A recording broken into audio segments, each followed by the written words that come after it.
Muy buenas y bienvenido, bienvenida al Vitalista. Un espacio donde hablamos de salud sin quedarnos en la superficie, de osteopatía, de clínica y de todo lo que hay detrás de los síntomas. Porque muchas veces lo que te pasa no empieza donde te duele, y entender eso cambia la forma en la que vives, en la que te cuidas y en la que te miras. Si sientes que hay algo más, este espacio es para ti. Ponte cómoda, ponte cómodo y vamos con el episodio de hoy.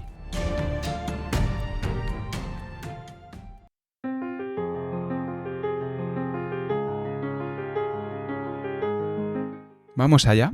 Lo que vas a escuchar ahora es una charla hecha con inteligencia artificial. Y sí, lo he vuelto a hacer. Te voy a contar cómo he realizado este proceso para que entiendas lo que vas a escuchar en el próximo rato, ¿vale? He podido sacar de Spotify el texto de varios audiolibros de Rudolf Steiner. Los he sacado de un podcast que se llama Doblando Realidades. Un podcast en el que ya escuché varios libros de él, ¿no? Además tenía por otro lado el libro de la doctrina secreta de Madame Blavatsky y en total he cogido 12 fuentes que las he subido a Notebook LM y ahí he construido y he empezado a elaborar una conversación, que es lo que vas a escuchar a continuación.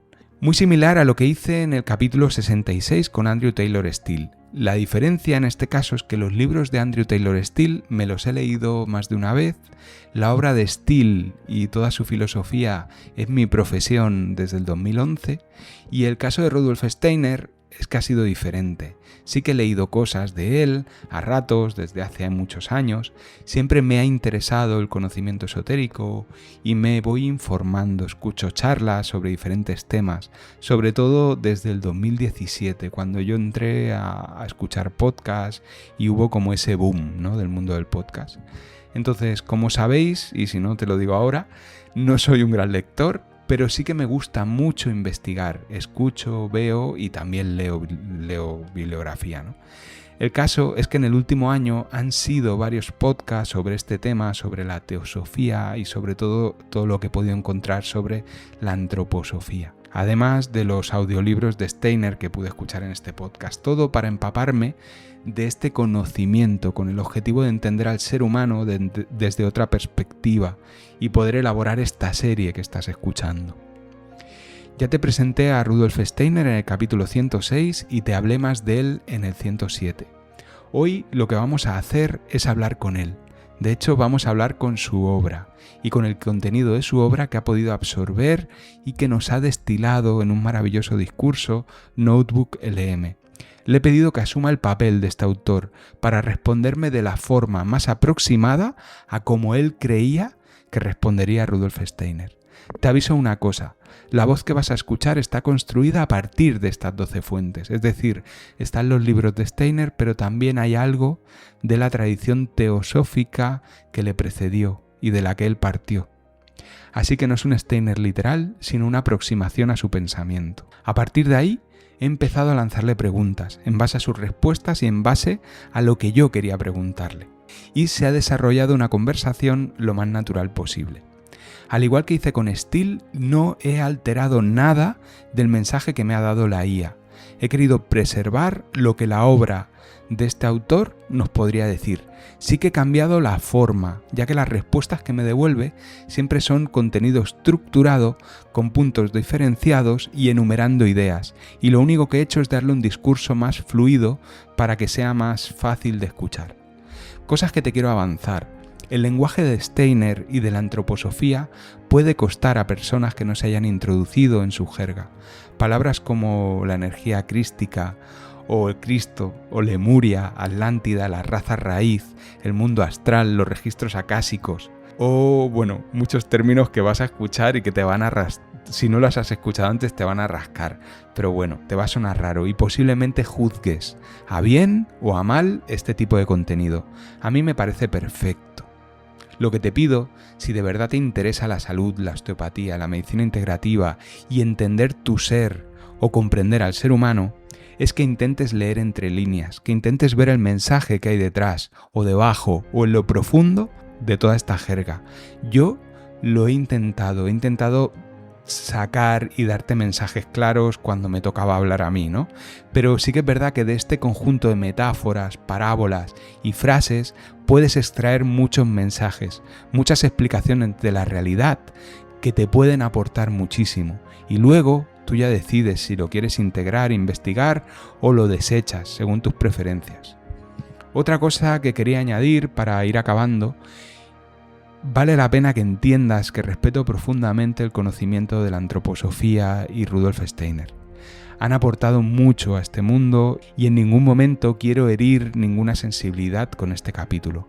Lo comparto desde el respeto y la honestidad. Así que si en algún momento algo te chirría, quédate con lo que te sirva y suelta el resto. ¿Vale?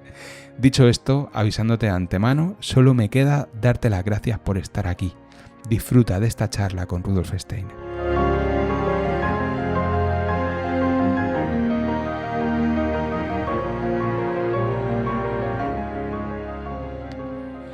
Muy bien, vamos allá, Rudolf.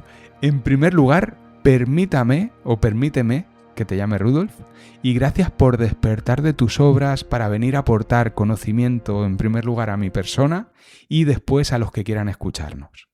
El placer es mío, Andrés. Me alegra que 101 años después de mi muerte aún haya personas que me recuerden y quieran conocer de mi obra en temas como la comprensión del ser humano. A tu disposición estoy para las preguntas que quieras lanzarme. Espectacular, Rudolf. Pues no me ando con preámbulos. Es un sueño poder hablar con un gran pensador de finales del siglo XIX y principios del siglo XX, y quiero hacerte varias preguntas de las que fantaseaba con hacerte cuando te escuchaba o te leía. Así que vamos allá, directo al grano. Cuando un osteópata pone sus manos sobre un paciente, ¿qué está tocando realmente? ¿Solo tejido, fluido y hueso o algo más?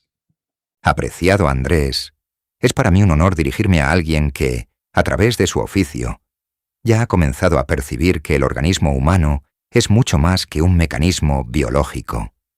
En la ciencia del espíritu, no vemos contradicción entre lo físico y lo espiritual.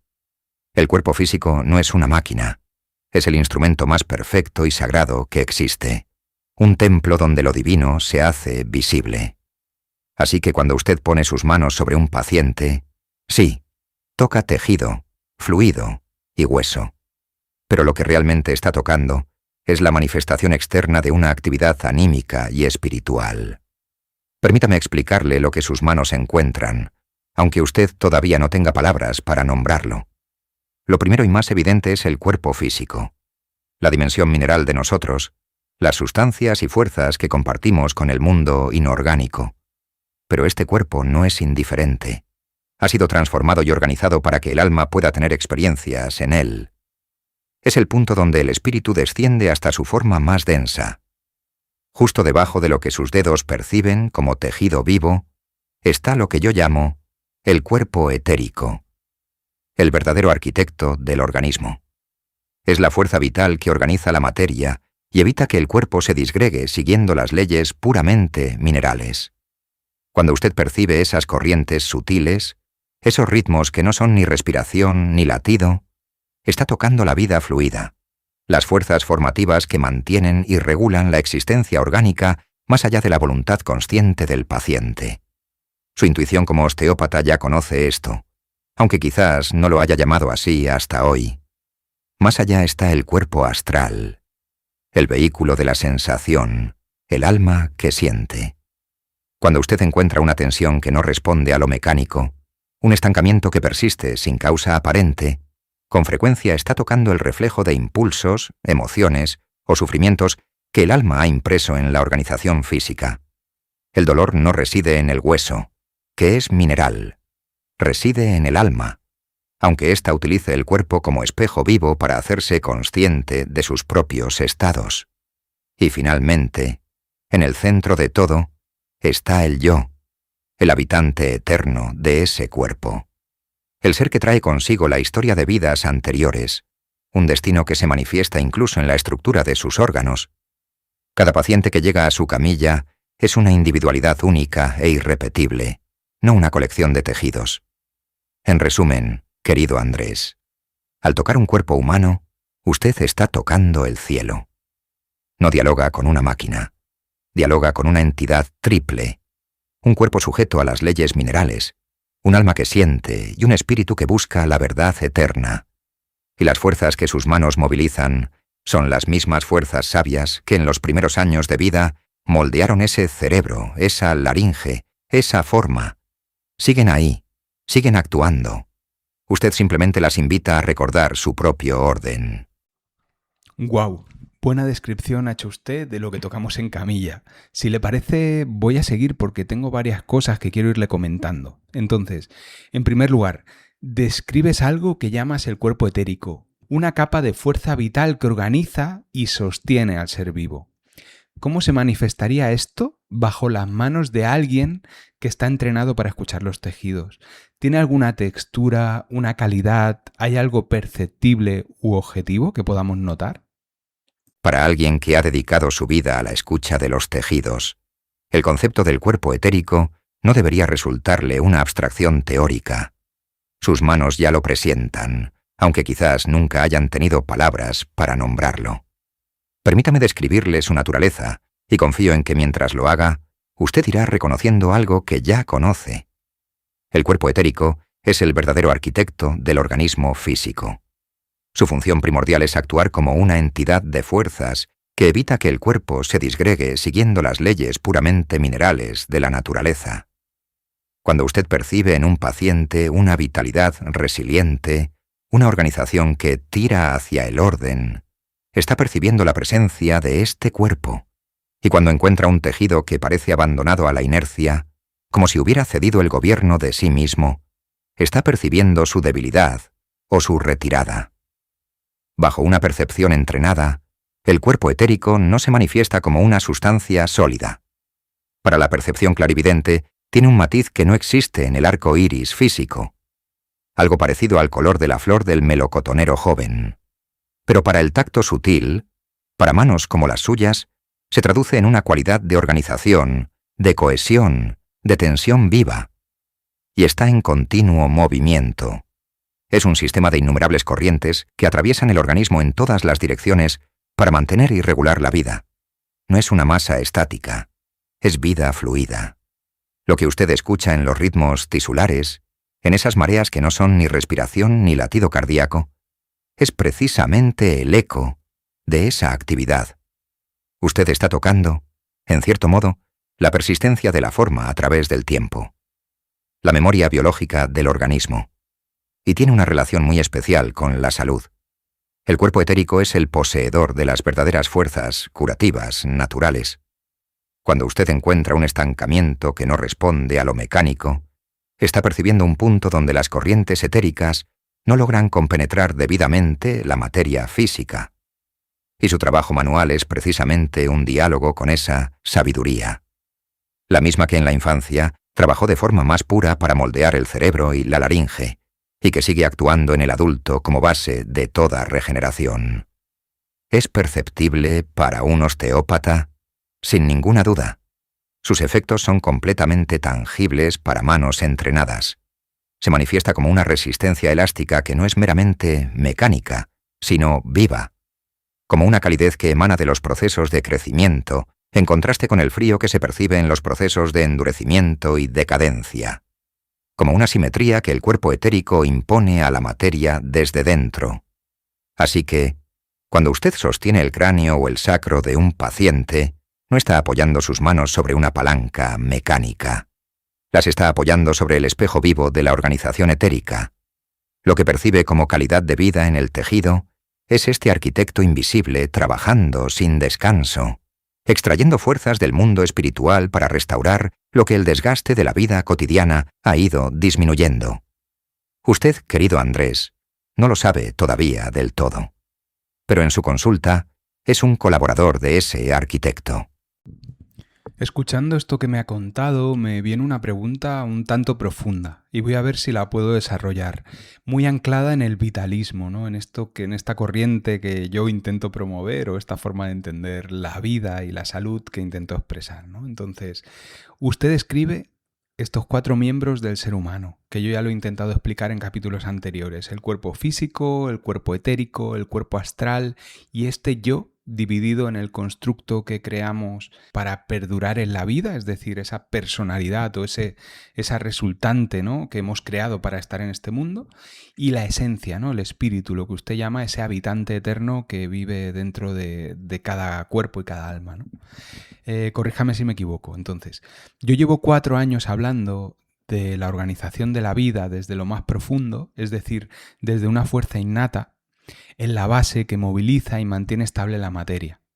Es algo que en la serie de la vida he intentado explicar y que en algunos capítulos voy desarrollando. Una fuerza que creó la estructura hace 13.800 millones de años, que hace solo 4.000 millones de años empezó a crear moléculas. Si estudiamos un poco las fechas, ¿no?, de cada evento que ha dado lugar a la vida, ¿no?, y poco a poco pequeñas células, y que hace solo 600 millones de años, de 13.800 hace solo 600 millones de años, pudo empezar a combinar pequeños pluricelulares, pequeños aumentos de la complejidad, ¿no?, que hemos podido alcanzar pues en estos últimos 100 millones de años, ¿no?, donde ya hemos visto pues cada vez, ¿no?, la paleontología describe especies cada vez más complejas hasta llegar a la época actual, pues que estamos los mamíferos, el ser humano, etc., ¿no?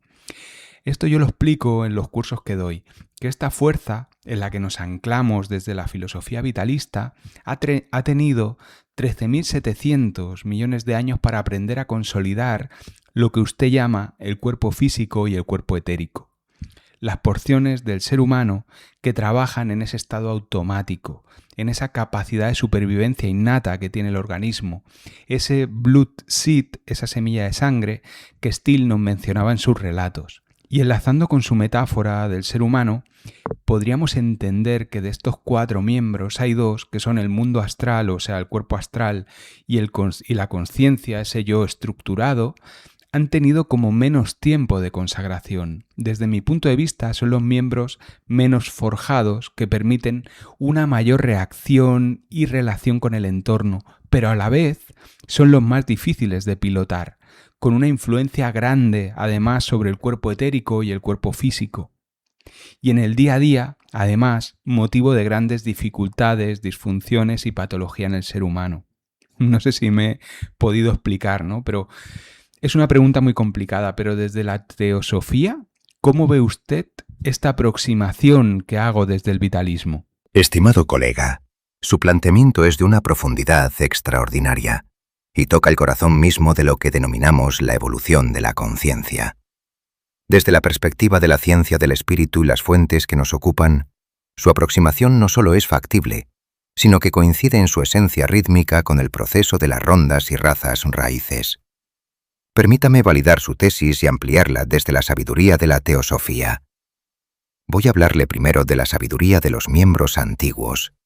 Usted tiene razón al afirmar que el cuerpo físico y el cuerpo etérico son porciones mucho más consolidadas. En nuestra cosmogonía, estos miembros no comenzaron en esta ronda terrestre. El ser humano pasó por 3 grandes etapas previas, rondas, en las que el espíritu se fue inmetalizando, inervando e inzonizando. En primer lugar tenemos el cuerpo físico, que es el resultado de un trabajo arquitectónico milenario. Es el milagro de los milagros, el instrumento más perfecto porque ha sido moldeado por las jerarquías espirituales desde el principio de los tiempos. El segundo cuerpo antiguo sería el cuerpo etérico, maestro constructor, que es esa fuerza innata que usted menciona. Es un arquitecto de una sabiduría inmensa que mantiene la forma y evita que el cuerpo se disgregue bajo leyes minerales. Como bien dice, este miembro trabaja de forma automática y sabia, especialmente en la infancia, moldeando el cerebro y los órganos con una pericia que el yo consciente jamás podrá igualar en su estado actual. Los 2 miembros superiores son los más jóvenes. Hablamos del yo y el cuerpo astral. Lo que usted llama los miembros menos forjados son, en efecto, adquisiciones mucho más recientes en su fase de individualización consciente. En la teosofía describo un momento que fue el despertar de Manas. Aunque la chispa divina es eterna, la mente consciente, Manas, solo comenzó su verdadero desarrollo en la mitad de la tercera raza raíz, Lemuria, hace aproximadamente 18 millones de años. Comparado con los eones de consolidación de la forma física, El yo humano es, en efecto, un piloto joven en una nave muy antigua y compleja. Y coincido con usted en el tema del conflicto del piloto. Coincido con su visión de que estos miembros superiores son más difíciles de pilotar. El cuerpo astral es el vehículo de los deseos y pasiones. Es voluble, y si no está bajo el dominio del yo, actúa como un elemento perturbador sobre el cuerpo etérico y físico. Y vamos allá con el tema que ha dejado caer, el de la fuente de la patología humana. Su intuición como osteópata sobre la disfunción es central en mis investigaciones. El cuerpo físico es sano en su diseño original, pero es vampirizado o desgastado por la actividad del alma durante la vigilia. Ha de haber un equilibrio entre desgaste versus restauración. Durante el día el yo y el cuerpo astral actúan como desarmadores de la organización física a través del pensamiento y la emoción. Es solo durante el sueño cuando el alma se retira y permite que el maestro constructor, cuerpo etérico, restaure lo que la conciencia joven y caótica ha destruido. Y hay otra idea primordial que es la del yo como causa de enfermedad. Voy a intentar explicarme. Cuando el yo o el cuerpo astral no están domados por la moralidad o el equilibrio espiritual, inyectan frío, decadencia o tensiones en los tejidos etéricos, impidiendo que la sabiduría innata del organismo cumpla su función curativa. Desde la teosofía, vemos su visión vitalista no como una contradicción, sino como una confirmación de la ley de analogía. Usted describe la fuerza innata que moviliza la materia. Nosotros la llamamos Fohat, la energía dinámica de la ideación cósmica que electriza cada átomo para darle vida y que guía la transferencia de principios de un estado a otro. En conclusión, querido colega, su diagnóstico es acertado. El ser humano moderno sufre porque su conciencia, yo, es todavía un aprendiz que intenta manejar una maquinaria biológica, cuerpo físico etérico, que contiene la sabiduría de miles de millones de años de evolución cósmica. Nuestra tarea, tanto en el podcast como en la consulta, es ayudar a ese piloto joven a reconocer la sacralidad de su vehículo y alinearse con las leyes del espíritu para que la salud, que es la armonía original, pueda volver a manifestarse. Ostras, pues me resulta muy interesante, digamos que me explota un poquito la cabeza, ¿no? Cuando habla de que ha de haber un equilibrio entre el desgaste y la restauración. En psiconeuroinmunología hablamos de un pacto ancestral en la biología en el que el día está diseñado para que el sistema nervioso tenga una prioridad energética y por la noche, cuando se apaga este sistema nervioso, cuando caemos en inconsciencia, ¿no? Que nos desconectamos de la realidad, es como que el sistema inmune toma las riendas. De hecho, no es solo el sistema inmune, sino todos los programas de regeneración celular. Temas como la síntesis de antioxidantes, la fase 2 sobre todo, pero la fase 1 y 2 de detoxificación celular y hepática, la síntesis de hormona de crecimiento, la mayor actividad de las respuestas de peligro celular, más el aumento de la actividad inmune coincide con ese apagado de las luces del sistema nervioso. Usted lo presenta como la retirada del cuerpo astral y del yo para dar el paso, ¿no?, al trabajo del cuerpo etérico y el mantenimiento del cuerpo físico. Y me parece brutal cómo su metáfora explica lo que la ciencia sigue intentando explicar, ¿no? A ver qué le parece. Pues Andrés, te diré que me produce una profunda satisfacción observar cómo los avances de lo que usted denomina psiconeuroinmunología comienzan a descorrer el velo de los procesos que la ciencia del espíritu ha investigado por décadas. Lo que usted describe como un pacto ancestral es, desde mi perspectiva, una manifestación orgánica de la ley de periodicidad, una de las leyes fundamentales del universo que rige tanto el flujo y reflujo de las mareas cósmicas como el ritmo de vigilia y sueño en el ser humano. Gracias por todo lo que aporta, pero me apetece matizarle que todo el estudio de las razas humanas de las que habla, ¿no?, de esos periodos de la Atlántida, Lemuria, esas cosas son las que me echan un poco para atrás de toda su propuesta. No hay un registro fósil que llegue a explicar o relacionar que esto fuese así. Solo quería matizarlo, aunque a este nivel nunca van a haber respuestas claras, eso lo tengo claro también. Volviendo a su respuesta anterior, me lleva a hacerle otra pregunta, para mí muy interesante. Lo que ha expresado del yo como un aprendiz que pilota un cuerpo casi perfecto, viene a ser una explicación que diría yo de un propósito universal del ser humano y el motor a la vez de su decadencia. Y voy a intentar explicarlo, para no parecer negativo en mis conclusiones. Es una realidad que la mayoría de nosotros no controlamos ni procesamos nuestras emociones, nuestros deseos, nuestros anhelos y pulsiones. Desde pequeñitos nos pasamos la vida intentando aprender a controlar, a aceptar, a procesar todo lo que nos llega en forma de emociones y pensamientos. Es como un aprendizaje continuo, nuevas creencias, nuevas realidades, emociones que siguen presentes, emociones que aprendemos a procesar, pero siguen apareciendo nuevas situaciones. Y esto no se acaba nunca. Además, por más que puedas aprender, te relacionas con otros seres humanos que están en ese mismo proceso de aprendizaje, con mayor o menor facilidad, que han aprendido más o menos que tú.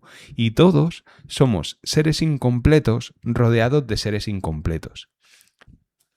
Y por incoherencias o por la injusticia divina, por así decir, hay un problema aún mayor, que usted lo viviría, ¿no?, a principios del siglo pasado en Alemania, y es que nos gobiernan seres que están además en ese proceso de incertidumbre y vacío existencial, cosa que da lugar a grandes injusticias y a esta decadencia de la que le hablo, ¿no?, este problema universal que tenemos en este mundo, ¿no?, que da la sensación de que a veces lo vamos a reventar desde dentro. Entonces, el proceso individual por el que pasamos por este mundo, es decir, este aprendizaje que nos llevamos de intentar gobernar todo esto, ¿vale?, sería como propósito intentar ayudar a esta fuerza innata, a lo que usted ha llamado Fohat, a gobernar el cuerpo astral y al yo. No sé si ¿qué opina al respecto?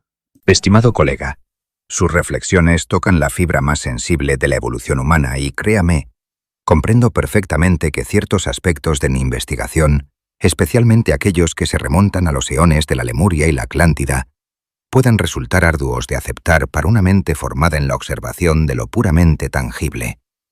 Permítame responder a sus inquietudes con la rigurosidad que el tema exige. Por un lado, el enigma del registro fósil y las razas etéreas. Entiendo su resistencia.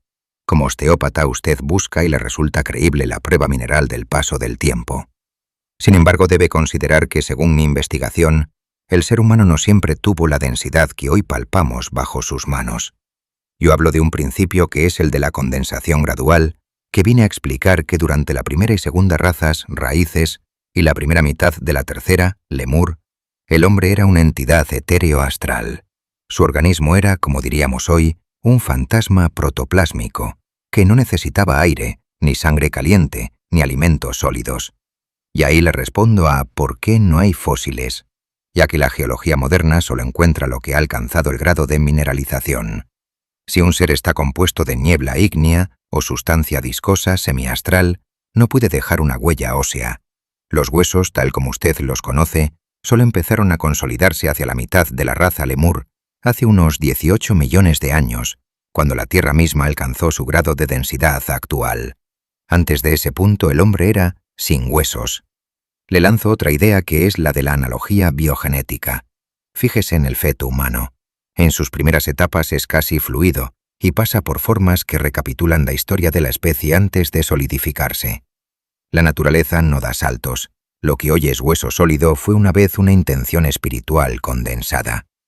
Ahora vamos con su propuesta del piloto aprendiz y el motor de la decadencia.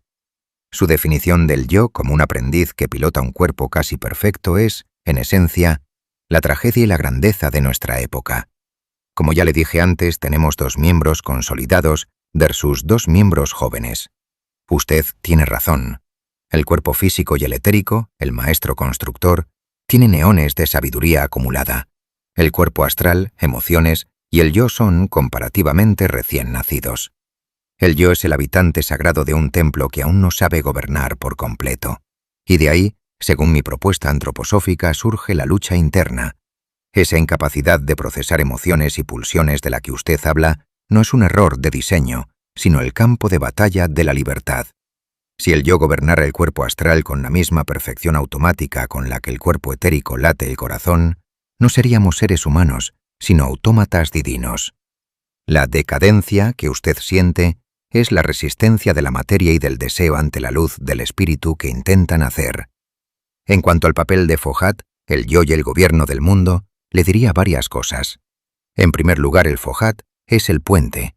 Es la energía dinámica cósmica, el eslabón entre la mente divina y la materia. En el ser humano, Foucault actúa como el corcel que lleva el pensamiento. Sin embargo, la tarea individual no es ayudar a Foucault, sino que el yo, fortalecido por lo que llamamos el impulso de Cristo, tome las riendas de su propio cuerpo astral. Por otro lado, usted menciona con acierto el vacío existencial de quienes nos gobiernan. Esto se debe a que estamos en una época, desde el siglo XIII, donde la humanidad ha sido abandonada a su propia suerte por los antiguos guías espirituales para que aprenda la autorresponsabilidad. Muchos seres hoy son estrangulados por el materialismo y han perdido la conexión con su yo superior, convirtiéndose en vehículos de fuerzas arimánicas que solo ven el mundo como una máquina. El proceso por el que pasamos es, efectivamente, la transformación del cuerpo astral en manas, yo espiritual. Cada vez que usted, en su consulta, ayuda a un paciente a liberar una tensión que el alma no podía procesar, está permitiendo que el yo de ese paciente gane un poco más de terreno sobre su propia organización inferior. En resumen, querido colega, somos seres incompletos porque estamos en pleno proceso de construcción. La falta de fósiles no invalida la historia, simplemente nos recuerda que el espíritu es anterior a la piedra. Nuestra misión es que el piloto aprendiz, el yo, se convierta, vida tras vida, en el maestro de su propia nave, transformando el dolor y la incertidumbre en sabiduría consciente. Vale, esto está siendo profundo, pero bueno. Voy a seguir matizando y devolviéndole preguntas. Quería aprovechar, ahora que nombra a Cristo, si lo de Lemuria ya me tiraba para atrás, que enlace con la fábula bíblica y con Cristo, pese a que es de las religiones más extendidas del mundo y de las que tiene más creyentes, es algo que me aleja aún más de su propuesta. De hecho, el papel de Cristo creo que es una de las cosas que tengo entendido que le alejaron de la teosofía de Madame Blavatsky. ¿Puede ser? Luego, ¿me podría explicar qué es para usted o qué papel tiene ese concepto crístico, esa fuerza crística que usted dice, y si usted fue cristiano y tienen cabida ambas propuestas espirituales? ¿No? Y luego voy a enlazar con una aclaración del final de su respuesta anterior. Ha dejado caer que muchos seres humanos, tras el abandono de los guías espirituales en el siglo XIII, han o están siendo estrangulados por el materialismo y convertidos en vehículos, y ha dicho usted tal cual, de fuerzas arimánicas que solo ven el mundo como una máquina. He de decir que la mística en la que estamos entrando en esta quinta pregunta me está costando, ¿vale? Yo me mantengo con la mente abierta, pero es que me siento obligado a hacerle esta pregunta, ¿no? Cuando habla de fuerzas arimánicas, ¿a qué se está refiriendo? ¿De dónde surge esto? ¿Está hablando de otro plano de la realidad o de qué está hablando? Porque me está costando entenderle y entiendo que las personas que no le han leído aún les costará más. Estimado colega, comprendo perfectamente su resistencia. Para una mente formada en el rigor de la observación, el lenguaje de lo que usted llama fábula bíblica puede parecer un retroceso hacia el dogmatismo que tanto la ciencia como la verdadera espiritualidad intentan superar. Sin embargo, permítame aclararle que mi aproximación al concepto de Cristo no nace de la fe ciega ni de la teología tradicional, sino de la investigación científica espiritual en los registros acásicos. Aquí tiene mi respuesta a sus dudas, fundamentada en lo que mi investigación me ha revelado. Lo primero, el concepto crístico es un hecho cósmico, no un dogma religioso. Para la ciencia del espíritu, el acontecimiento de Palestina es único y sin parangón en la historia. No entiendo a Cristo como una figura exclusiva de una religión, sino como un ser cósmico que antes del misterio del Gólgota no pertenecía a la esfera terrestre, sino a esferas supraterrenas. Es vital diferenciar entre Jesús de Nazaret, el hombre que preparó su cuerpo durante 30 años, y el Cristo, la entidad divina que descendió a ese cuerpo durante el bautismo en el Jordán. Y por otro lado está el nacimiento del amor, ya que la muerte de Jesús no fue el fin, sino el nacimiento del amor cósmico dentro de la esfera de la tierra. Desde entonces este impulso actúa en todas las almas, independientemente de si lo comprenden o incluso si lo repudian. De hecho, un pensador como Haeckel, a pesar de su materialismo, es cristiano hasta la médula, en sus impulsos evolutivos, aunque no lo sepa. Ahora voy a matizar mi relación con la teosofía y Madame Blavatsky. Usted tiene razón al intuir que este fue el punto de divergencia. Aunque la señora Blavatsky afirmaba que la doctrina secreta es la esencia de todas las religiones, incluido el cristianismo, su visión tendía a considerar a todas las religiones como ramas iguales de un mismo árbol. En cambio, para mí, el impulso de Cristo no es una rama más, sino el punto central de inflexión de toda la evolución terrestre. Es importante que sepa que yo no recibí una educación cristiana. Crecí en un ambiente librepensador y científico. Fue el espíritu y la investigación directa lo que me condujo a Cristo. Por ello me siento libre de prejuicios dogmáticos. Lo que comparto es lo que he visto en la memoria universal. Respecto a qué son las fuerzas arimánicas, cuando hablo de Arimán, no me refiero a un demonio de fábula en otro plano inaccesible, sino a entidades espirituales reales que intervienen activamente en nuestra realidad y cuya influencia usted puede observar en la consulta y en el mundo. Hablo de seres que se quedaron rezagados en etapas anteriores de la evolución, especialmente durante el período lunar y la época egipcio-caldea. Al no haber completado su desarrollo normal, actúan ahora como fuerzas obstructoras. Si tengo que pensar sobre su función actual, Arimán, este conjunto de entidades espirituales atascadas, es el inspirador del materialismo extremo. Es la fuerza que impulsa al ser humano a creer que el mundo es solo una máquina, una aglomeración fortuita de átomos. Bajo su influencia, la ciencia se vuelve una ciencia de lo muerto, ignorando al maestro constructor. El peligro real de esto es que estas fuerzas se endurecen, mecanizan y deshumanizan, y su objetivo es que el hombre pierda su conexión con su dimensión interior y con el espíritu, atrapándolo en la ilusión de que solo lo medible es real.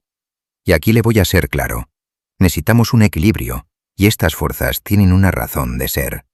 Querido colega, tanto las fuerzas arimánicas, materialistas, como las luciferinas, que nos llevan a un falso misticismo u orgullo, son necesarias para que el hombre desarrolle su libertad. Si solo existieran fuerzas hacia lo espiritual, seríamos soñadores sin peso en la tierra. Arimán nos da el peso necesario para perfeccionar el mundo material. Su trabajo como osteópata es un campo de batalla contra este endurecimiento arimánico. Cuando usted libera un tejido estancado, no solo está moviendo materia, está permitiendo que el impulso de vida y calor, el elemento crístico, vuelva a fluir allí donde Arimán había impuesto la rigidez de la máquina. No le pido que crea en una fábula, sino que observe en su práctica la lucha constante entre la vida fluida y la inercia mineral. Vale, estamos en un punto de la entrevista que se está volviendo un poco filosófico y profundo el tema, ¿no? No sé cuánta gente habrá dejado de escucharnos, pero me da igual. Os invito a quedaros porque hay temas a tratar todavía muy interesantes. Volviendo con usted, señor Steiner, le voy a admitir que he tenido que buscar en Google a Ernest Haeckel y veo que es el padre de los conceptos de filogenia y ontogenia. Le voy a admitir también que sigo sin estar cómodo en estos conceptos que está usando para navegar y explicar la realidad, pero sí que hay algo que siento como cierto en toda esta parábola que estamos surfeando. De hecho, hace unos capítulos lo hablaba yo cuando hablaba de la importancia del proceso. Con lo que acaba de explicar usted lo veo aún más claro. El papel del osteópata y de las personas que trabajamos sobre la salud es desbloquear situaciones, acompañar procesos.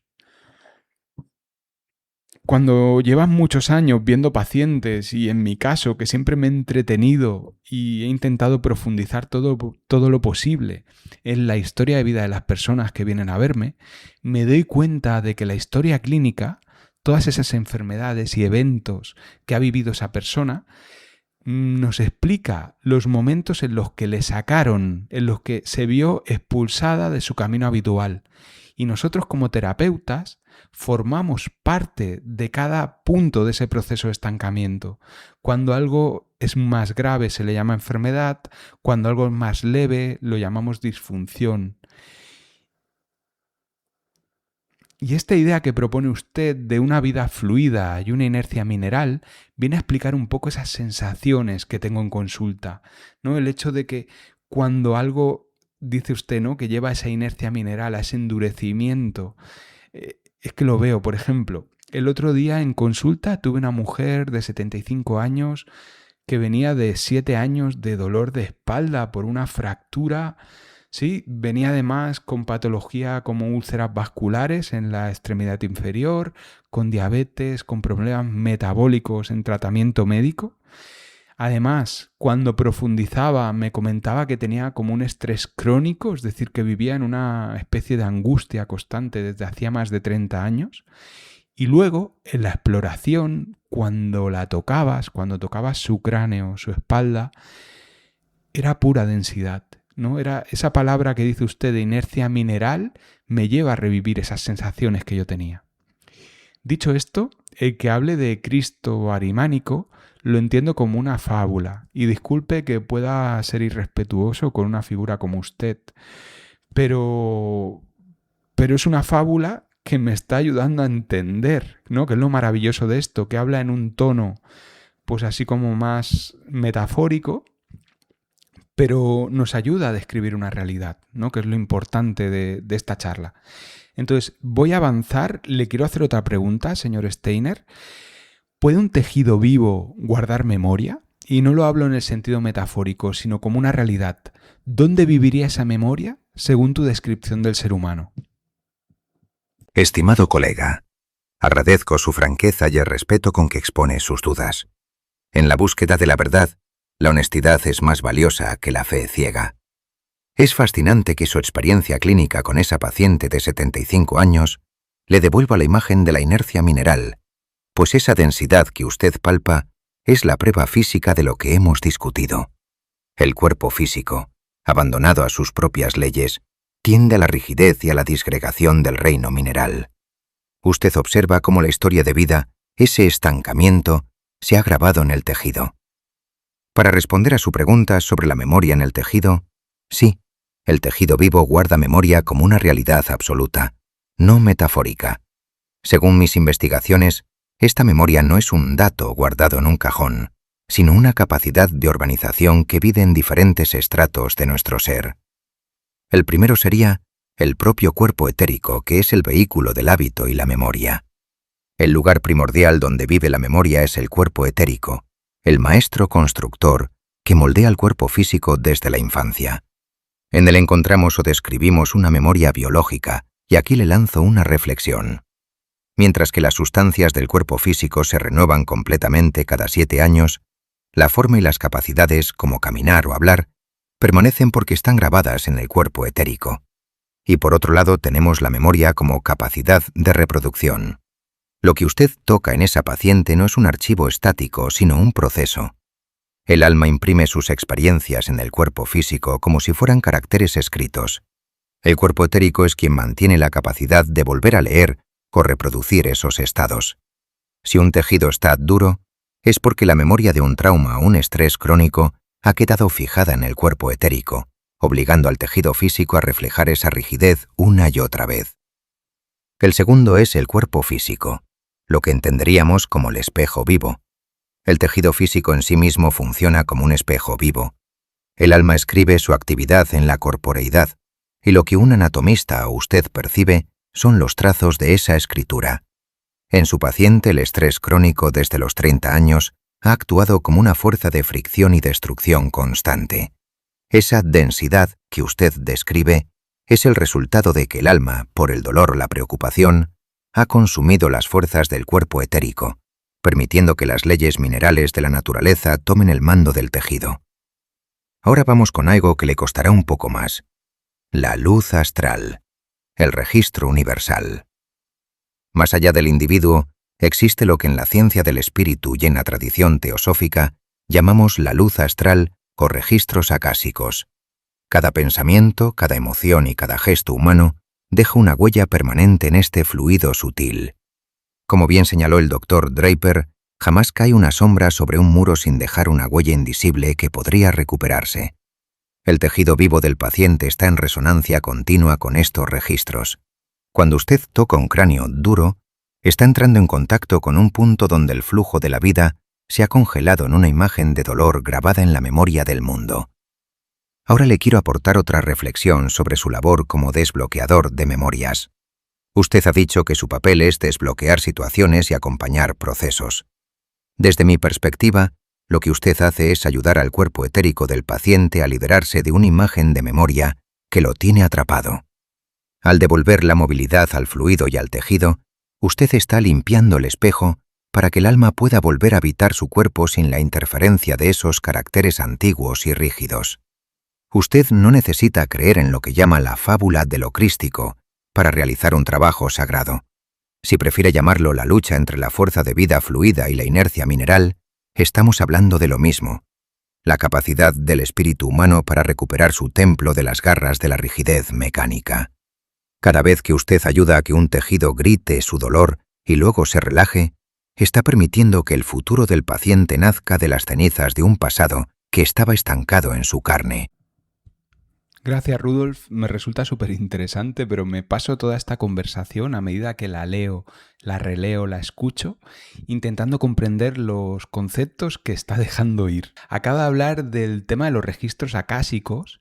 Yo he oído hablar de ellos en charlas en temas de espiritualidad, pero siempre fuera del concepto de la antroposofía. Usted hace referencia a ellos y quería preguntarle qué son, de dónde salen, ¿es algo que aporta usted o algo que descubre usted al conocimiento humano o los adquieres de otras fuentes de conocimiento? No sé si me voy a arrepentir de esta pregunta, ¿no? Pero creo que nos acerca a otra parte del cuerpo de conocimiento de la antroposofía, que son los mundos interpelados o interpenetrados que forman los diferentes planos de la realidad, en los que se anclan el cuerpo físico, el cuerpo etérico, el astral y el yo. No sé si me equivoco al pensar que los registros acásicos enlazan con la presencia de estos mundos en los que se anclan las diferentes partes del ser humano. ¿Qué me puede decir al respecto? Estimado colega, no hay razón para arrepentirse de una pregunta que busca arrojar luz sobre los cimientos mismos de la memoria del mundo. Usted ha intuido correctamente. El tema de los registros acásicos es la clave para comprender cómo lo que usted toca en el presente, ese tejido denso o ese fluido rítmico, está indisolublemente unido a un pasado eterno. Permítame explicarle la naturaleza de estos registros y cómo se integran en la arquitectura de los mundos interpenetrados que usted menciona. Lo primero, ¿qué es el akasha? El término akasha es de origen sánscrito, y en nuestra ciencia del espíritu lo definimos como el vínculo entre la materia objetiva y el pensamiento subjetivo del logos. No es una invención mía, sino una realidad reconocida por las antiguas sabidurías. Se trata de una sustancia primordial, un fluido espiritual incoloro que constituye el primer cimiento sobre el cual está construido nuestro sistema solar.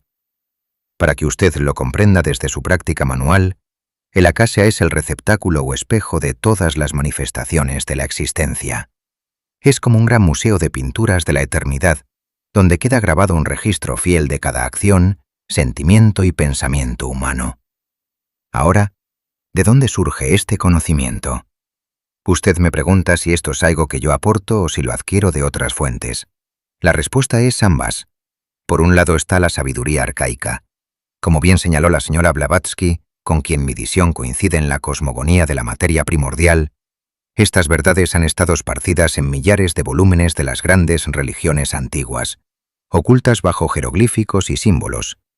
Los lipikas son, en la tradición esotérica, los escribientes que imprimen estos anales en la luz astral.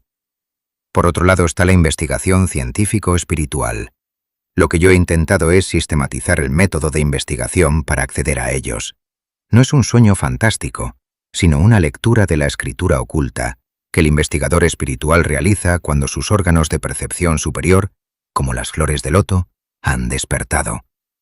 Al investigar, por ejemplo, el quinto evangelio, no recurro a documentos físicos, sino a la memoria universal preservada en este plano espiritual.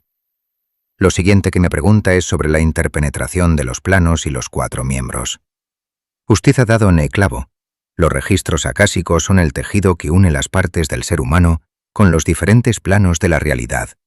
El cuerpo físico y el etérico son como los caracteres escritos en el mundo sensible, pero su plan de construcción y su memoria biológica residen en el akasha.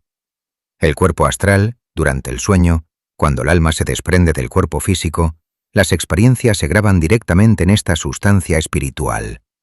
Lo que usted percibe como emociones en su consulta son a menudo reflejos de estas imágenes astrales grabadas. Y por último, el yo es el verdadero habitante de estos mundos. El conocimiento suprasensible revela que el hombre tiene una existencia dentro del mundo de los seres espirituales y que es su propio yo quien conserva en su interior su existencia física como un recuerdo. Una analogía para su consulta.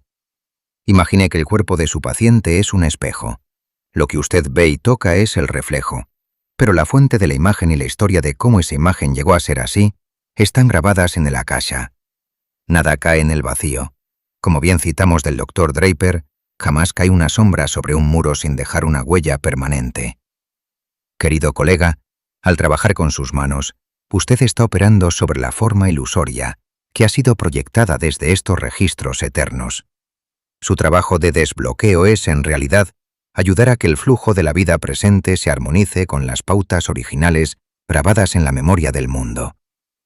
Los registros acásicos no están lejos, en una biblioteca etérea. Están vibrando en cada átomo de la persona que usted sostiene entre sus manos. El mundo paralelo del que habla, el akasha, donde hay un registro de cada cosa que pasa en este mundo, me lleva a pensar en el mundo de las ideas de Platón. Algo que cuando lo estudié me pareció absurdo, me pareció totalmente ilógico y alejado de la realidad. Pero algo que tengo entendido es que Platón tenía una mística y un cuerpo de conocimiento profundo que no trascendió, que se quedó y se fue transmitiendo de una forma más elitista.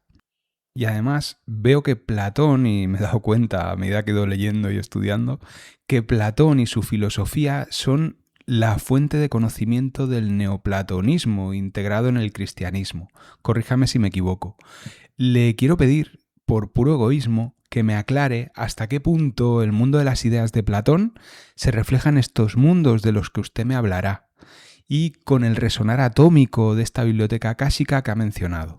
Estimado colega, su egoísmo por conocer la verdad es en realidad el motor de toda evolución espiritual. No pida disculpas por buscar la claridad en conceptos que, aunque hoy se enseñan como abstracciones filosóficas áridas, son para nosotros realidades operativas. Su intuición es sumamente aguda. Lo que Platón denominó el mundo de las ideas no es otra cosa que lo que en la ciencia del espíritu llamamos el mundo de los arquetipos, o Urbilder, situado en el primer grado de la región de los espíritus. Para el hombre moderno, limitado a sus sentidos físicos, estas ideas parecen absurdas o irreales porque solo conoce su sombra o reflejo abstracto en el intelecto. Permítame profundizar en cómo este concepto se refleja en los mundos que hemos discutido y su relación con la biblioteca de la que hablamos. Lo que Platón llamó ideas no son pensamientos pasivos, sino entidades espirituales vivientes y creativas. En el mundo espiritual, estos arquetipos son para el clarividente tan reales como una mesa o una silla para el ojo físico. Cada objeto físico, un cristal, una planta, el cuerpo de su paciente, es una copia densificada de estos arquetipos. Al ascender a este mundo, los arquetipos no solo se ven, sino que son sonoros. Sus leyes de afinidad se expresan como armonía, ritmo y melodía. Esto es lo que los pitagóricos e iniciados como Platón conocían como la música de las esferas. Ahora vamos con el vínculo con los registros acásicos. Usted pregunta cómo se refleja esto en la biblioteca acásica. La distinción es fundamental. El akasha, o luz astral, actúa como el receptáculo o espejo donde se graban todas las manifestaciones. Es el lienzo divino, o el libro de la vida. Si la akasha es el registro, el libro, las ideas o arquetipos son los autores que mueven la pluma. Cada átomo en el universo es en sí mismo un universo con potencialidad de autoconciencia. Lo que usted percibe bajo sus manos como una calidad o memoria en el tejido es el eco vibratorio de estos anales eternos impresos en la carne de los átomos. Ahora, sobre la transmisión de la sabiduría de Platón, no se equivoca en su lectura histórica. Platón fue un iniciado en los misterios y gran parte de su cuerpo de conocimiento profundo no se transmitió de forma abierta, sino que quedó velado bajo el lenguaje del símbolo y la alegoría. En efecto, esta sabiduría fluyó hacia el neoplatonismo en el siglo III después de Cristo e influyó profundamente en los padres de la Iglesia como Orígenes y Clemente de Alejandría, quienes también fueron iniciados. Desgraciadamente, a partir del siglo XIII, la capacidad humana de percibir directamente estos mundos se oscureció. El conocimiento del espíritu fue sustituido por la fe ciega en la tradición, y la ciencia se limitó a medir lo mineral. Concluyendo, el mundo de Platón no es una fantasía lejana. Es la matriz de fuerzas formativas que usted palpa cada día. Al tocar el cuerpo humano con presencia, usted está en sentido platónico y espiritual, limpiando el espejo, para que la idea divina pueda volver a reflejarse en la materia sin distorsiones. Lo que parece un absurdo para la lógica materialista es, para quien ha desarrollado el ojo de Dagma, la única realidad indestructible. Vale, muchas gracias. Voy a obviar el concepto del ojo de Dagma porque creo que el oyente que haya llegado hasta aquí lo mismo no está preparado para seguir profundizando en conceptos nuevos. Dicho esto, hay un tema que quiero aprovechar y ya que tengo aquí destilando sus textos y pudiéndole pedir pues opinión y información, hay algo que me pasa trabajando y que lo he comentado con compañeros míos de profesión, con otros osteópatas, y les pasan cosas similares durante el tratamiento, ¿vale? Muchas veces, mientras estamos en trabajo más sensitivo, más de escucha, o movilizando, o haciendo algún tipo de técnicas en los que estás en posición de calma, por así decir, nos llegan sensaciones, emociones, pensamientos o imágenes que sospecho, y hay gente que lo confirma, ¿no?, que no son nuestras, que no pertenecen a nosotros. Me explico. A veces estás haciendo esa técnica, por ejemplo, un trabajo craneal o una movilización. Yo trabajo mucho con TGO, que es un tipo de trabajo rítmico que vas movilizando, pero como en un estado de armonía, como intentando conectar con el cuerpo, ¿no? Y a veces aparece como un suspiro profundo o una sensación de presión en el pecho, o a veces sentado mientras estoy me vienen situaciones o pensamientos muy negativos. A veces he revivido situaciones de cierta violencia o como un atraco o como movimiento o como situaciones complejas o momentos tristes que no son mi forma de pensar habitual. Sí, que me pasa cuando estoy con algunos pacientes. Otras veces, en cambio, tengo sesiones en las que estoy en calma, incluso que vienen buenas ideas, buenos pensamientos, ¿no? Hay ahí un fenómeno que yo lo conozco como el de transferencia, pero aprovechando que estoy hablando con usted, que tiene pues una visión mucho más profunda, quería preguntarle qué está ocurriendo ahí. ¿Es algún tipo de comunicación? ¿O podría usted darle palabras a esto que vivimos los profesionales? Gracias. Andrés, te cuento. Lo que usted y sus compañeros experimentan no es una anomalía ni una simple sugestión, sino una realidad operativa de los mundos interpenetrados en los que habitamos. Cuando sus manos se posan sobre un paciente con esa escucha profunda, usted está activando a menudo de forma inconsciente sus propios órganos de percepción anímica. Desde la ciencia del espíritu, lo que ocurre en esos momentos de recepción de imágenes y emociones ajenas puede explicarse bajo los siguientes fundamentos. El primero es el del encuentro de las organizaciones astrales. Me explico. El ser humano no está confinado a su piel física, está envuelto en un cuerpo astral y un aura que son el vehículo de sus deseos, pasiones y pensamientos. En el acto terapéutico, su organización anímica entra en contacto directo con la del paciente. El segundo fundamento lo podríamos denominar la intuición, como vivir dentro. Lo que usted describe es el comienzo de lo que llamamos intuición. En este estado, el observador ya no está fuera de la cosa o ser que reconoce, sino que su propio yo se funde con el del otro. Usted no está simplemente viendo una imagen, está viviendo el contenido interior del paciente como si fuera propio. Hay un tercer fundamento que es entender el concepto de los órganos de percepción.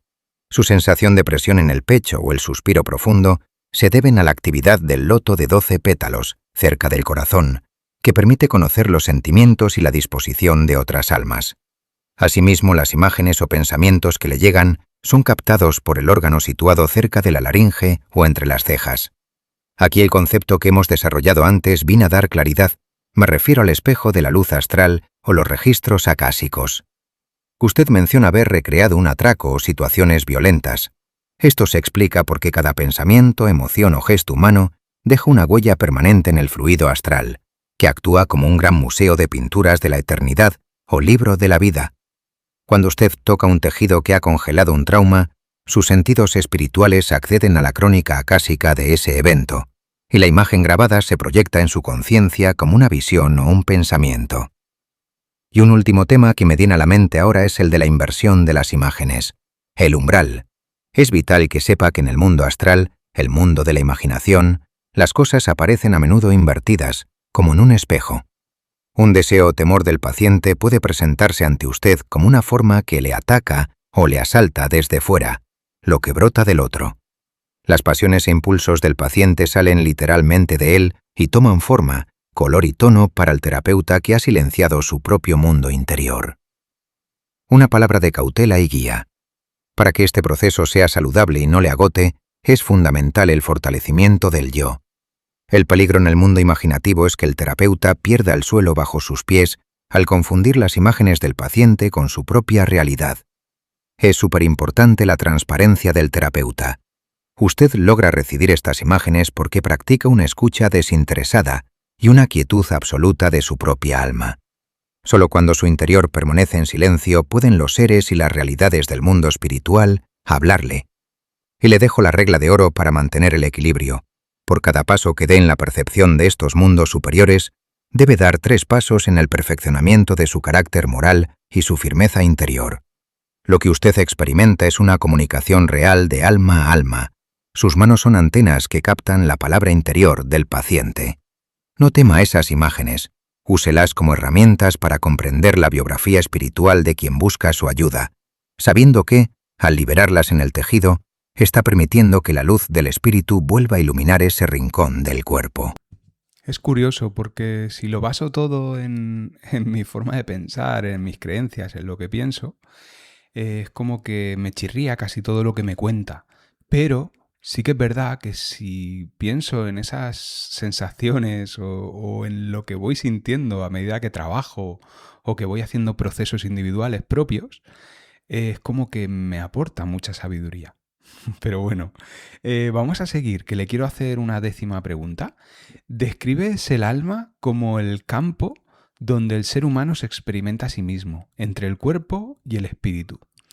¿Qué le ocurre al alma de un paciente cuando su cuerpo físico y etérico son tratados con presencia y una escucha real? Es decir, cuando se les da un soporte, cuando hacemos ese fulcro que hablamos en osteopatía y nos mantenemos y se encuentra un punto de quietud y damos ese punto de quietud a la persona, ¿qué le ocurre al alma del paciente? Su pregunta penetra en el misterio mismo del ser humano como ciudadano de 3 mundos. Y usted ha definido con exactitud la naturaleza del alma. Ella es el escenario, el campo de batalla y, sobre todo, la mediadora entre las impresiones fugaces del cuerpo y las verdades eternas del espíritu. Cuando un terapeuta trata el cuerpo físico y el cuerpo etérico con presencia y escucha real, lo que en la ciencia del espíritu llamamos una actitud de veneración y desinterés, en el alma del paciente ocurren procesos de una profundidad que quisiera detallarle. El alma humana no percibe su propia actividad de forma directa. Necesita de la organización física para verse a sí misma, del modo que uno necesita un espejo para conocer su propio rostro. En la enfermedad, en el trauma, en la tensión crónica, ese espejo se empaña o se distorsiona. El alma intenta mirarse y de una imagen borrosa, fragmentada, que no reconoce como propia. Cuando sus manos devuelven el equilibrio al tejido y al fluido, usted está limpiando ese espejo, y el alma del paciente siente entonces una ligereza súbita, porque su cuerpo físico vuelve a ser transparente. Deja de ser un obstáculo pesado para convertirse en un instrumento fiel de su conciencia. Hay algo más que ocurre, y es igualmente importante. El alma a menudo se siente constreñida por las leyes del mundo físico, como una planta que intenta crecer en la hendidura de una roca. Cuando el cuerpo etérico está debilitado, el alma tiene que gastar sus propias fuerzas para intentar reparar la máquina biológica. Es un trabajo agotador e invisible que el paciente no puede nombrar, pero que siente como una fatiga que no cede con el descanso, como un peso que no tiene explicación. Al tratar usted el cuerpo etérico con presencia real, libera al alma de esa tarea de mantenimiento permanente. Y es entonces cuando el paciente experimenta ese bienestar indefinible que tanto nos cuesta explicar. Su alma, liberada de la carga de sostener la vida, puede finalmente volverse hacia el espíritu. Y existe un tercer proceso, quizás el más sutil de todos. Al practicar una escucha real, usted está silenciando sus propios juicios, sus expectativas, sus simpatías personales. Ese silencio del terapeuta crea un vacío sagrado que permite al alma del paciente escucharse a sí misma. En ese estado de quietud, lo que antes era solo ruido o dolor mudo en el tejido, empieza a hablar al alma como un lenguaje del espíritu. El paciente sale diciendo: no sé qué ha pasado, pero estoy mejor, porque por un momento su alma ha podido oír su propio nombre eterno, y sus manos han sido el instrumento de ese encuentro. En última instancia, esa presencia y escucha real que usted ofrece es la manifestación humana de una fuerza de amor desinteresado que penetra en el alma y expulsa el egoísmo de la enfermedad. Bajo su tacto, el alma del paciente se siente reconocida como una entidad espiritual indestructible, y ese reconocimiento, ese simple acto de ser visto en su totalidad, es en sí mismo la fuerza curativa más poderosa que existe. Al tratar el cuerpo físico y etérico con esa calidad de atención, usted está permitiendo que el alma del paciente deje de ser una esclava de la materia para volver a ser la mensajera del espíritu. Usted no cura tejidos, querido Andrés. Usted restaura la capacidad del alma para habitar su templo. Pues aquí sí que me resuena mucho lo que me estás contando, pero no como terapeuta, sino como paciente. He tenido la suerte, que lo he contado alguna vez, de tratarme con el director de mi escuela y fue un momento muy revelador en mi vida y lo voy a explicar, ¿vale? Fue un momento de máximo estrés, era en 2021, era el segundo año de pandemia, yo era fisioterapeuta en UCI, llevaba, pues eso, mi hija era pequeñita, la llevaba al cole, iba corriendo, me pasaba media mañana corriendo en la UCI disfrazado hasta arriba, movilizando pacientes. Aparte era un momento así como de bastante frustración profesional, es decir, yo estaba como fisioterapeuta en una UCI, habiendo estudiado lo que había estudiado, ¿no?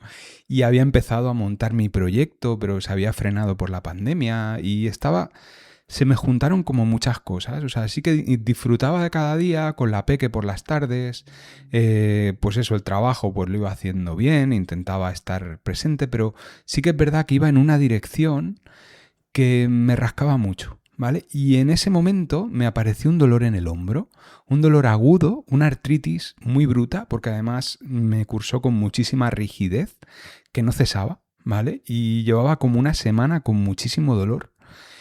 Y lo que hice fue pedir ayuda y desde mi escuela me dijeron que justamente Roland esa semana tenía un hueco y para allá que fui. Recuerdo que entré en aquella consulta con mucho dolor, con el rango de movimiento muy afectado, no podía mover el brazo casi sin dolor, o sea, sí que movía algo, pero obviamente ni lo levantaba ni casi nada, con mucha molestia, ¿sí? Y sin la conciencia, porque no la tenía esa conciencia, de un peso corporal y anímico muy bruto. Recuerdo que aquel tratamiento duró como 1 hora y media. Le di las gracias a Roland cuando acabó, le di un abrazo y me vino a decir: buen viaje hemos dado. Lo recuerdo como si fuese ayer. El caso es que salí de la consulta, me dirigí a mi coche y recuerdo estar de pie al lado del coche cerca de la escuela con otra sensación. Recuerdo estar en el Paseo Fabra y Puig en Barcelona y recuerdo tener una sensación rara, ¿sabes? No saber bien qué me pasaba. No sé si era corporal. Ahora al leerte y escucharte me ha resonado mucho lo de desempañar el espejo del alma. La verdad es que se abrió algo en mí que hizo virar mi vida por completo, ¿sí? Y sin mediar palabra. Es decir, Roland no me acabó de explicar, pero pasaron muchas cosas ese día. De hecho, a partir de ese momento, que fue en 2021, decidí cambiar mi vida, reduje mi jornada laboral en el hospital, empecé a preparar cosas, a dar pasos para por fin abrir mi propia consulta. Al año de ese episodio empecé con este podcast y ya había empezado con unos compañeros el podcast de Hasta los Huesos y cambié el rumbo hacia la vida que he podido elegir y construirme, que es un poco lo que mantengo y lo que sostengo hoy en día. Hace poco, también, como paciente, me he visto en una situación similar. Es como que físicamente he hecho tope a nivel metabólico y tengo algún problema de salud a este nivel.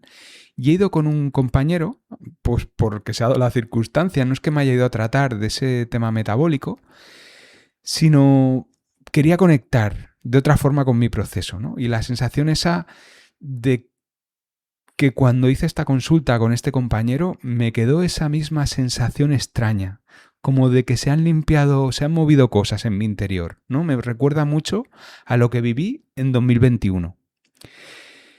Ahora han sido muchos días de movimiento interno y de claridad, o mejor dicho, de encontrar un nuevo rumbo que tengo que trabajarme. Y lo que quiero decir es que es brutal cómo desde tu planteamiento me lleva a entender que el acompañamiento no tiene que ser siempre con una intención, un objetivo y un propósito.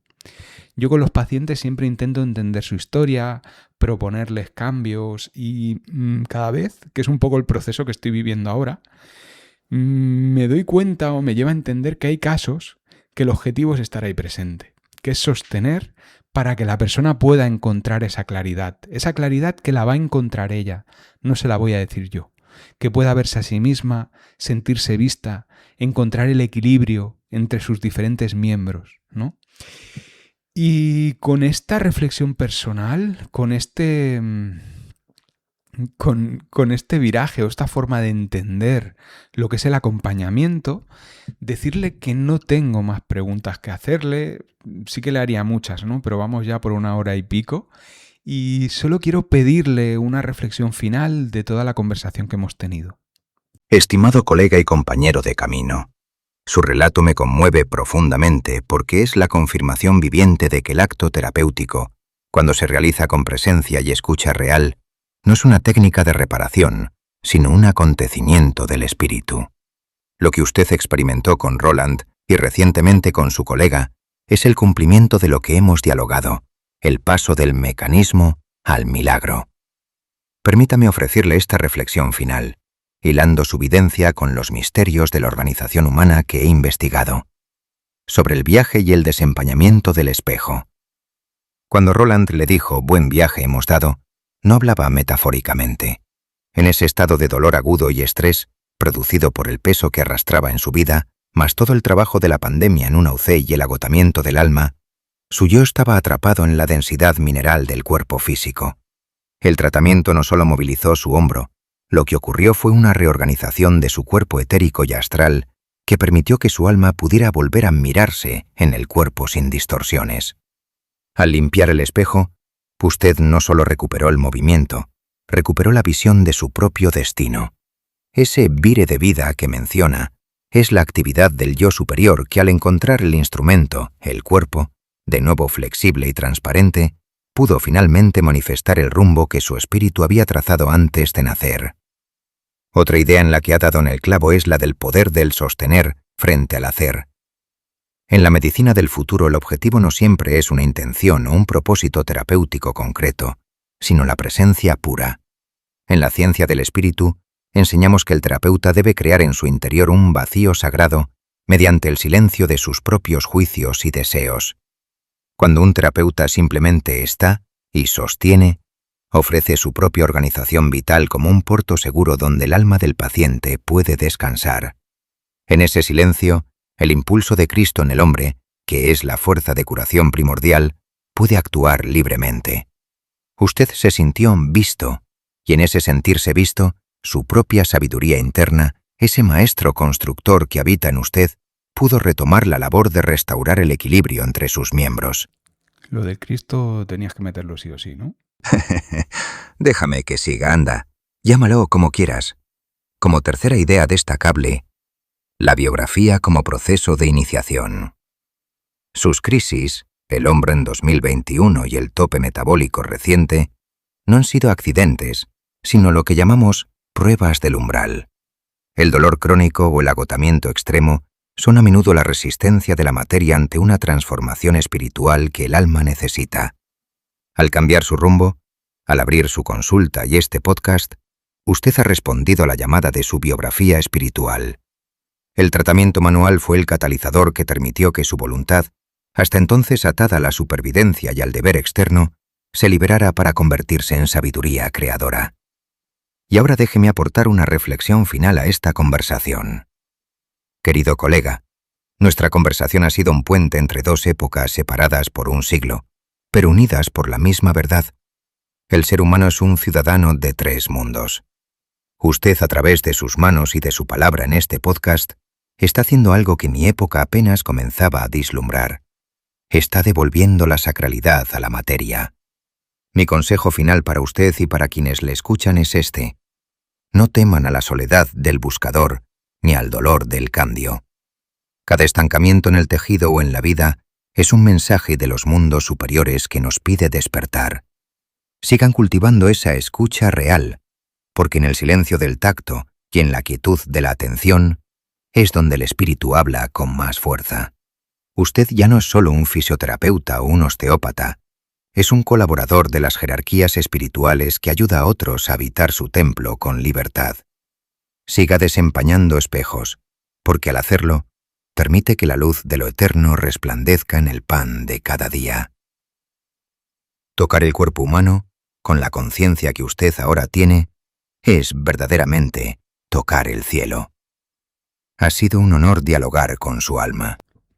Pues no me queda más que decir, Rudolf. El placer es completamente mío y la dificultad que me ha conllevado esta entrevista, los meses que llevo explorando su ciencia y su mística, han sido un placer para poder llegar a comprender algo y algo mejor lo que me ha explicado. Mil gracias por su obra, por su presencia, y espero que los demás y que si has llegado hasta aquí hayas disfrutado de esta charla al menos la mitad que yo. Ahora te dejo con el final del capítulo.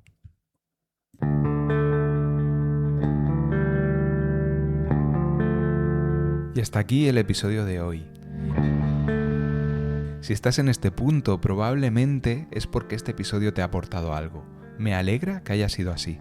En las notas del capítulo te dejo enlaces a mis redes, por si quieres seguir profundizando en esta forma de entender la salud. Y si te apetece apoyar este proyecto, hay varias formas muy sencillas. La primera, seguir el podcast, dejar un me gusta en el capítulo o compartirlo, tanto por redes como en persona con tus amigos, como de verdad crecen estos proyectos. Y si quieres ir un paso más allá, también te dejo la opción de que puedas invitarme a un café o a un desayuno, con una pequeña aportación de 2 euros o de 5 euros. Tienes el enlace aquí abajo. No tengo más que decirte. Gracias por estar al otro lado, nos seguimos escuchando, un placer y hasta siempre.